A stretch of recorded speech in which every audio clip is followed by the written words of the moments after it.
এই আব্বা, তোদের প্রত্যেককে বলি বাপ, আল্লাহর কসম তোদের নামাজ পড়তে মন চাইবে রে বাপ, সেজদা দিতে মন চাইবে, সেজদা দিতে মন চাইবে আব্বা।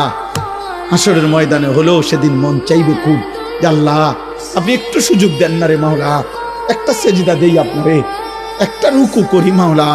আমার সিরিয়াল আইতে তো হয়তো দেরি আছে মাওলা, আমারে তো বিচারের জন্য হয়তো সিরিয়ালে আরো পরে ডাকবে, এই ফাঁকে আমি আপনারে একটা সেজদা দেই। আল্লাহ বলেন ওয়ালাউ শি'না লাআতাইনা কুল্লা নাফসিন হুদাহা। এই নাফরমান, আমি চাইলে তো দুনিয়াতেই প্রত্যেককে সেজদা দিতে পারতাম, দেওয়াইতে পারতাম, আমার আনুগত্য করাইতে পারতাম। আমার জমিন, আমার আসমান, আমার সূর্য, আমার চাঁদ, আমার রাত, আমার দিন, আমার নিঃশ্বাস, আমার অক্সিজেন, আমার হার্টবিট, সবই তো আমার। আমি চাইলে পারতাম বান্দা, আমি তো বাধ্য করে আনুগত্য নিতে পারতাম, কিন্তু যদি বাধ্য করেই নিতাম তো পুরস্কার দেব কেন? তাইলে আর পুরস্কার দেব কেন? তাইলে আর জান্নাত জাহান্নামের কি দরকার? বিচার আচারের কি দরকার? আখিরাতের কি দরকার? হাসরের মাঠের কি দরকার?